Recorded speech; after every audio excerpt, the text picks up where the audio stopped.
Queridos irmãos, queridas irmãs, boa noite.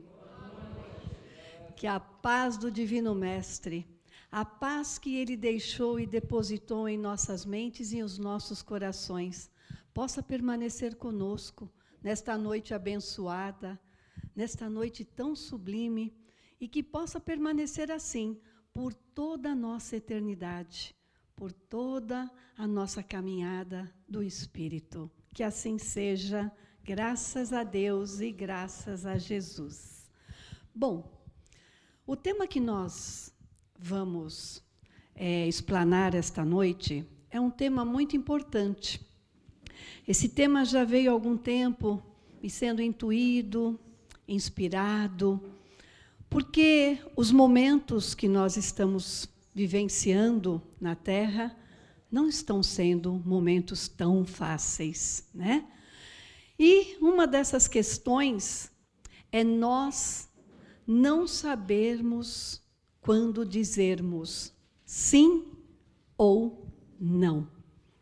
E isso muitas vezes nos machuca a nós mesmos.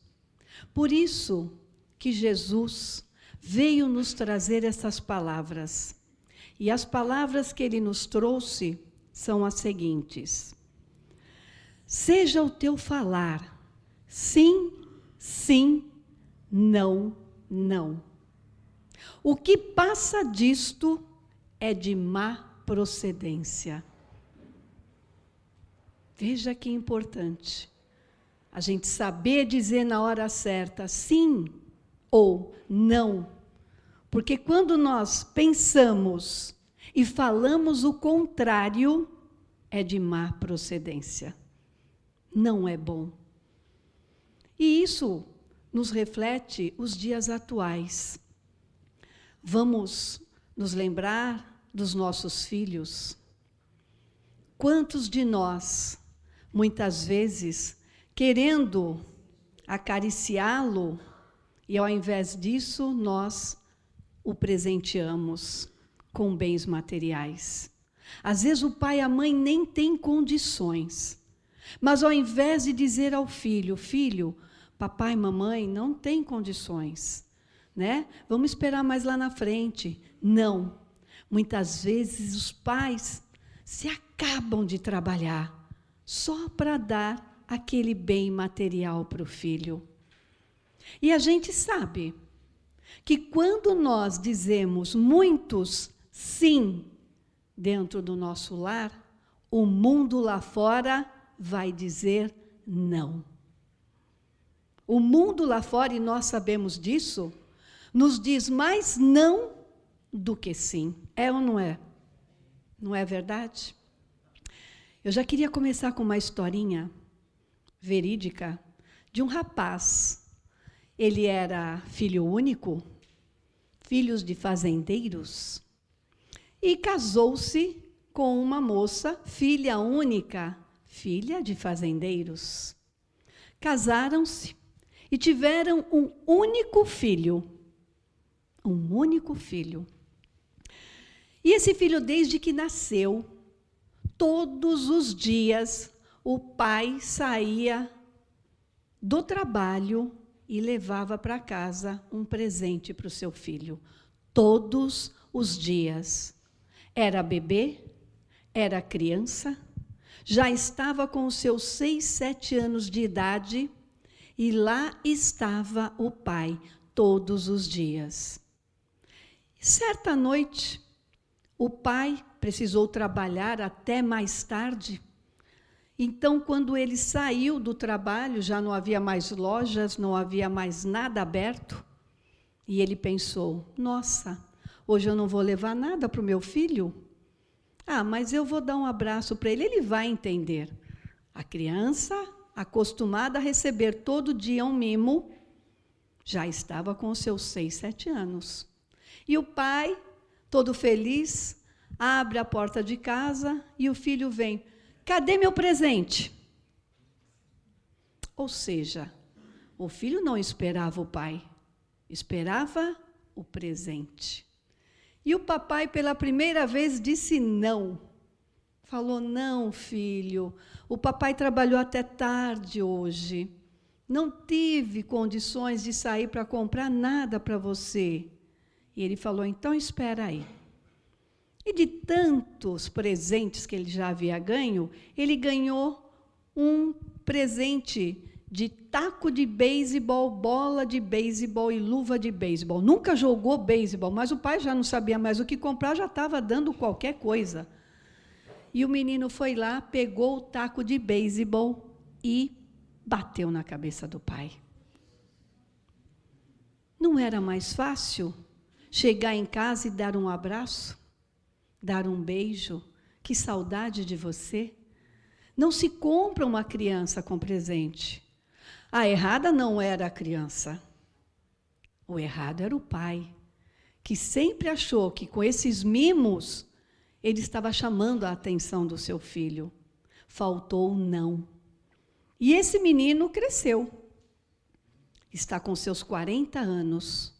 Não casou, não trabalha e vive às custas do pai. Então, eu acho que a gente tem que prestar bastante atenção sobre essa questão de saber falar não. Mesmo que seja o filho, mesmo que doa. Eu falo, é melhor ver a criança chorando do seu não enquanto pequena do que quando ele é adulto. E aí os pais vão chorar. Então, essas palavras, elas estão no Sermão da Montanha. O Sermão da Montanha é apresentado em 2 evangelhos no Novo Testamento. Está em Mateus, capítulos 5, 6 e 7. E está em Lucas. Só que em Lucas ele está mais fragmentado. Já em Mateus ele está completo. Ele vem todas as boas-venturanças. Então fica aqui uma dica. Chegando em casa ou durante essa semana, tem feriado, deixa eu dar uma olhadinha nessas boas-aventuranças que Jesus, profetizou na montanha para milhares de pessoas. Milhares, sem um microfone, sem nada, nem alto-falante, nada. E todos ouviram. Esse sermão foi tão importante, principalmente essas palavras que nós vamos estudar esta noite, refletir, que Mahatma Gandhi,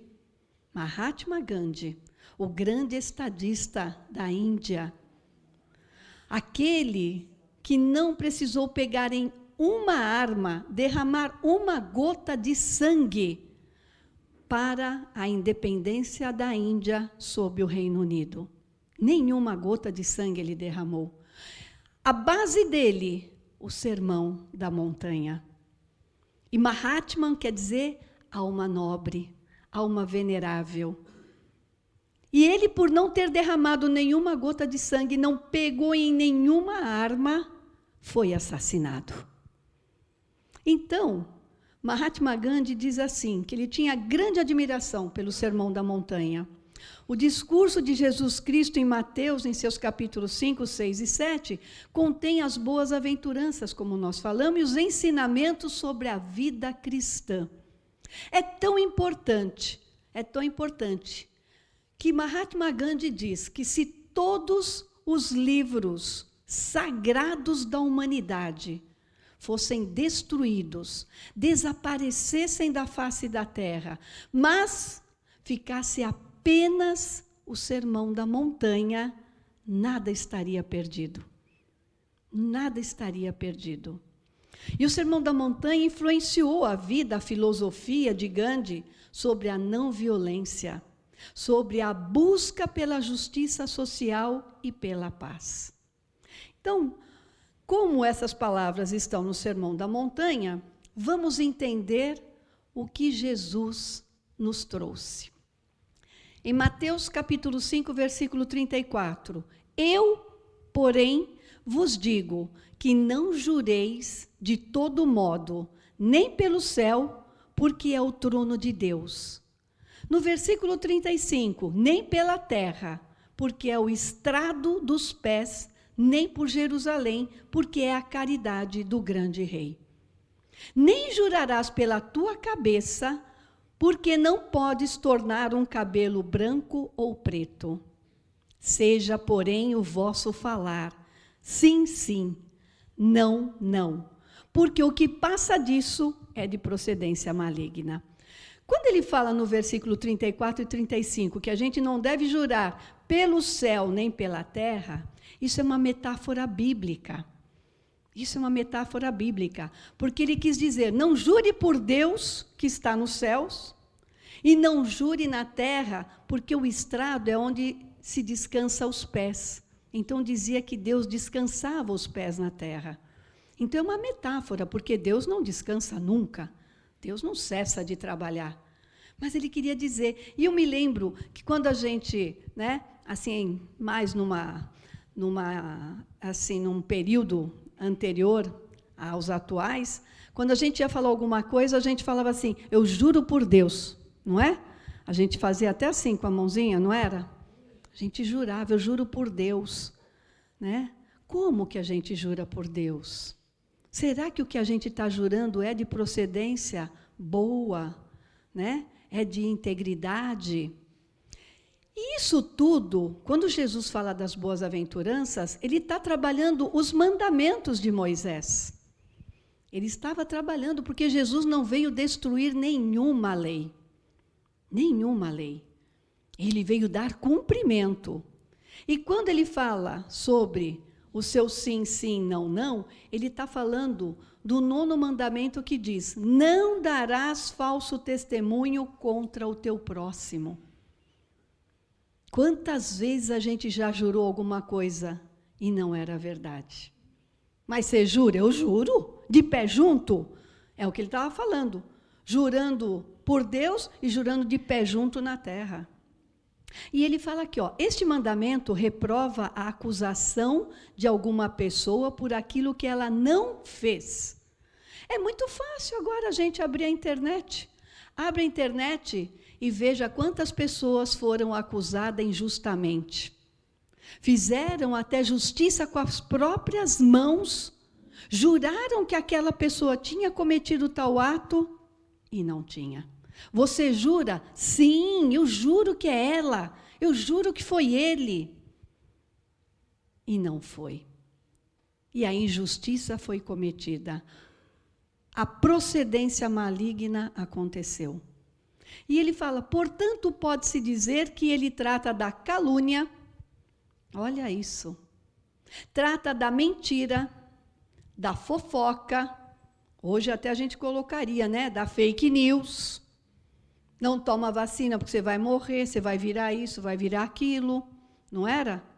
Então ele fala da difamação, hoje também é tão fácil, a gente entrar na internet, vou lá, vou difamar, vou falar tudo o que eu quero dessa pessoa aqui. Mas é verdade?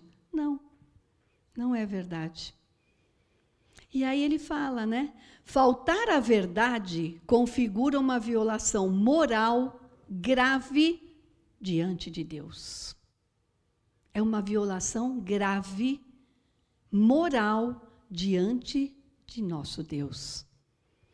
Então, a gente tem que tomar muito cuidado.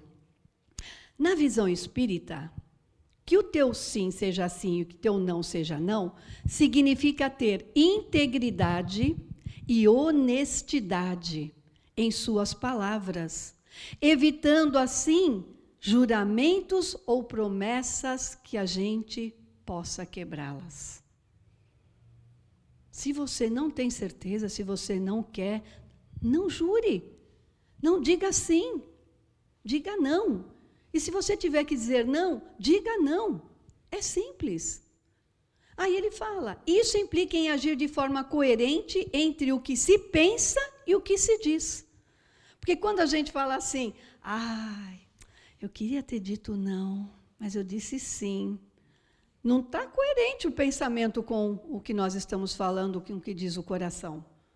Não está coerente. Ele fala, tem que ser de forma coerente entre o que se pensa e o que se diz, e entre o que se promete e o que se faz realmente. Não adianta a gente prometer uma coisa que eu não vou fazer, não vou cumprir. Mas você pode ir comigo aquele dia? Eu preciso ir numa consulta médica, você vai? Ah, eu vou falar que sim, só para... Né? Aí chega no dia e fala, olha, eu não vou, tá? E a pessoa está esperando. A pessoa está esperando. Lembra quando existia o telefone fixo? Vocês lembram? Nós não tínhamos celular, né? Quem é pessoa assim, né? Na minha idade, vai lembrar. Os mais jovens talvez nem tenham visto o telefone fixo na vida. Mas existia um telefone que a gente só podia atender naquele local da casa, né? Mal tinha um fio que a gente podia dar alguns passos. Vocês lembram que às vezes tocava o telefone e aí o filho, ou o neto, ou o sobrinho estava em casa, atendia, alô, quem é? Ah, só um minuto. Aí ia lá, mamãe, vovó, titia, é fulano que quer falar com a senhora, ou quer falar com o senhor. Ai, fala que eu não estou. Não era assim? Fala que eu não estou. Aí a criança, coitada, algumas ainda um pouco mais esperta, olha, não está. Quer dizer, a criança foi até lá para ver que não estava. Ou aquela criança mais inocente falava, a minha mãe falou que não está. Não é isso? Só que hoje a gente tem uma coisa chamada celular. Ai, que aparelhinho bom, né? Nem precisa do sobrinho atender, tá no bolso, a gente pega e fala, ah, vou falar com essa pessoa aqui não, vou falar que depois a bateria acabou, eu estava num lugar que não tinha condições de pegar, né, o sinal, não tinha internet, não é assim? A gente fala que não, quando devia dizer que sim, alô, né? Quantas vezes a gente deixa de atender? Já passei por isso. Tá? Por isso que a gente fala que a palestra é primeiro para a gente. Era um rapaz que me ligava, um grande amigo meu, que me colocou na doutrina espírita. Mas ele me ligava insistentemente, a toda hora. Eu falei, não dá para ficar atendendo mais. E um dia eu resolvi atendê-lo, e ele chorando falou, faz tempo que eu quero falar com você, a minha mãe desencarnou. Então, a gente tem que aprender. Se a gente compra um celular, é para falar. Se não é para falar, não compra celular, não é? Se eu não quero falar com o ciclano, Beltrano, a cunhada, a sogra, a vizinha, não compra celular. Porque hoje é tão fácil a gente se comunicar. Então, vamos atender, vamos ver o que a pessoa quer. Se não der, fala, olha, você pode me ligar depois? Né? Agora eu estou fazendo isso, eu estou com a visita em casa. Não precisa, e a gente vai ver mais para frente que isso pode acontecer, e é normal. E aí a gente pensa assim, né? E no casamento? Quantas pessoas juraram lá no altar? Você aceita essa pessoa até que a morte você... Sim! E a pessoa estava lá falando, por que eu não disse não? Era para dizer não. Mas aí teria que ter feito isso lá atrás. Ali, e eu também já vi casamento que a noiva desmanchou no altar, falou não. Já vi. Foi embora, largou o noivo. Isso faz o quê? Uns 20 anos atrás, 25 anos atrás. A noiva chegou no altar, depois da pergunta do padre, ela falou não. Então, vamos pensar. Já não devia ter pensado que era não? Não devia ter passado por tudo aquilo, né? Ou então, quando a gente recebe convite de casamento, convite de aniversários, né? A pessoa se deu trabalho de falar, puxa, não põe essa pessoa, põe essa aqui, né? Põe aquela. Se deu trabalho, às vezes, até de tirar uma outra pessoa para convidar a gente. E aí a gente, você vai? Ai, não vai dar. Pô, bem nesse dia eu tenho um compromisso. Então, gente, quando é que a gente vai aprender a falar não? Sim, né? Quando é que a gente vai aprender? Num negócio. Quantas vezes a gente vai fechar um negócio e você já vai com aquele medo? Ai, eu acho que eu devia dizer não. Ai, não vai dar certo isso. Aí a pessoa chega, assina. Você vai, assina. A coisa vai dar certo? Não. Você já estava com aquele não, você já queria dizer não. Mas, diante da sociedade, de toda a circunstância, eu digo sim. Tudo bem até aí? Essas palavras nos mostram integridade, como a gente falou, né? Destaca a importância de uma pessoa ter caráter. Se nós tivéssemos um caráter, né? Realmente, ninguém precisava jurar na Bíblia lá, quando está num tribunal que vai dar um testemunho, jura dizer a verdade somente. Sim. Se nossa integridade fosse realmente, né? De um caráter perfeito, ninguém precisava jurar ali na Bíblia. Honestidade. Quando a gente está usando sim, sim, não, não, a gente está falando de honestidade. Evita a necessidade de juramentos e promessas exageradas. Mas eu estou te falando que eu juro que é verdade. Isso não dá uma conotação de honestidade. A pessoa que é honesta, que fala o sim e que fala o não, não precisa ficar jurando. Não precisa fazer promessa, pois a honestidade é genuína, é o suficiente para construir confiança. E aqui, ó, concordância entre as palavras e ações. Será que tudo que eu falo, eu faço? Olha a nossa responsabilidade de estar aqui. Porque quando a gente vai fazer isso aqui, é o que eu falei já, né? Primeiro para a gente. Será que tudo que eu falo não é não mesmo? Será que tudo que eu falo sim é sim? Então tem que ter uma concordância entre as minhas ações e as palavras. Evitar promessas infundadas. Aqui eu queria também fazer rapidinho uma história. Eu trabalhei com um senhor, um chefe muito bom. Tecnicamente excelente, aprendi muitas coisas. Mas ele mentia tanto, que o nome dele, o apelido dele ficou Prometeus. Então a pessoa falava assim, eu vou fazer uma reunião. Ah, você tem reunião com quem? Lá com o Prometeus. Ele mentia tanto na cara da pessoa. Então, você vai me liberar isso aqui? Vou, pode ir embora, que amanhã mesmo, viu, Taninha? Pode liberar. A pessoa saiu, ia saindo dele. Onde você vai? Volta aqui que eu não vou liberar. Mas por que não falou não? Fala não. Não, deixa aí, segura um pouco, e daqui a pouco a pessoa esquece. Esquece nada. E a pessoa todo dia, você já não sabe mais o que falar, né? Um dia eu trabalhava numa sala onde havia uma pilastra muito grande no meio da sala, era um prédio antigo, e eu estava conversando com ele aqui, né? E ele ali, e a porta ficava ali. Entrou uma pessoa e falou, eu estou procurando o fulano, pois ele foi assim se esgueirindo pela pilastra, e enquanto a pessoa entrou por aqui, ele saiu por lá. Você viu ele? O que você vai falar? Não vi. E a pessoa estava ali, gente. Estava ali. Então, muito cuidado, os médicos, né? Para que se jura que vai cuidar de uma vida, como se fosse a sua própria vida? E aí a criança entra no pronto-socorro com febre, está mal, e o médico fala, é só uma gripe. Dali 2 dias a criança tem uma pneumonia e desencarna. Então, que o seu sim, quando você disse ali, você jurou perante a sociedade, seja sim. Se você acha que você não vai ser um bom médico, você só quer para ganhar dinheiro, status, fama, sai. Deixa para outro que está interessado em realmente exercitar a profissão, né? E ele fala, responsabilidade pessoal, cada um tem a sua responsabilidade, né? Das suas palavras, das suas ações. Dificuldade de dizer um sim ou um não? Sim. Aí ele fala aqui, olha, às vezes é difícil dizer um não, não é? A gente fica com medo. Quer ver reunião de condomínio?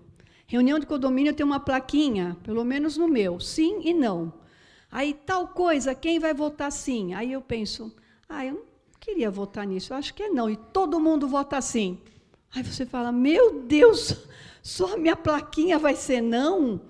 Então, ele fala, por condições sociais, às vezes a gente tem que discernir sobre dizer sim e não. Veja um trabalho mediúnico. Num trabalho mediúnico, um espírito aparece num grupo de médiuns e pergunta assim: eu morri? O médico vai falar: ai, a Tânia fez uma palestra e falou que eu tenho que falar sim, sim, e não, não. Sim, você morreu. Que é isso? Que é isso? Né? Por isso que ele fala, tem um modo de você falar sim com amor. Então você fala: veja bem, meu irmão, meu amigo, se você morreu, como é que nós estamos conversando? Como é que você está falando comigo? Se você tivesse morrido, a morte não existe, meu irmão. Então, é uma forma de você falar com caridade. Um sim, sem precisar dizer assim, na lata, na cara da pessoa. A pessoa está num leito de hospital, ali agonizando já, últimas horas. Você entra para ir lá visitar essa pessoa, ela fala: fala a verdade. O médico falou que eu vou morrer, né? A Tânia falou que eu tenho que falar sim. O médico falou que você vai morrer. Não é assim, né, gente? Você fala: olha, você tem que se cuidar. Olha, não pensa nisso agora. Pensa na sua saúde, na sua recuperação. Leve um evangelho, faça um evangelho para a pessoa. Né? Faça tudo isso com amor. Ele fala que é necessário o amor. Tem uma frase que diz assim: diga sim quando este sim for para o seu bem, mas não se acanhe de dizer não quando for preciso a quem quer que seja. Mas com amor, tá? A gente tem que pôr amor nas palavras, que é o que ele está falando aqui, né? Não sendo necessário jurar por nada, nem por ninguém, pois se temos que jurar é porque o nosso falar não tem credibilidade. Sejamos sinceros em nossas falas. Se digo sim, é sim. Se digo não, é não. Isso é trabalhar a verdade com amor. Deu para a gente entender um pouquinho hoje a nossa reflexão? Que tudo que nós temos que colocar nas palavras tem que vir regada de muito amor. Não precisa ser um sim, nem precisa ser um não tão cruel. Pode ser um não com amor. Aí você vai explicar para a pessoa: olha, eu gostaria muito de te dizer sim, mas acontece que eu preciso... Mas que seja verdade, que não seja mentira. Né? Quantas vezes a gente tem trabalho aqui, naqueles feriados prolongados... E aí aparece, né? Eu não vou poder, eu não estou bem. Aí a pessoa aparece lá na praia fazendo selfie, esquece que hoje a gente tem, né, rede social, todo mundo vê, a Neuza vê, a gente vê, todo mundo vê. Fala: não vou, eu não vou. Depois eu tenho que me virar para pagar essa falta, para fazer alguma coisa. Então, que seja com amor, que seja com muito amor. Para finalizar, o meu sim é sim. E o meu não é não. Não mude seus princípios, suas ideologias e o seu caráter para agradar somente o outro. E Jesus está aqui. Realmente é para Ele que nós temos que dar o nosso sincero sim. Sim, Jesus, eu te aceito ao meu lado. Como disse a música, eu te aceito ao meu lado. Fica comigo. E Ele sempre está conosco. Emmanuel, através de Chico, disse a nossa última frase: o seu sim pode ser muito agradável em todas as situações. Todavia, o não em determinados setores da luta humana é mais construtivo. Uma boa noite, paz e luz a todos. Gratidão.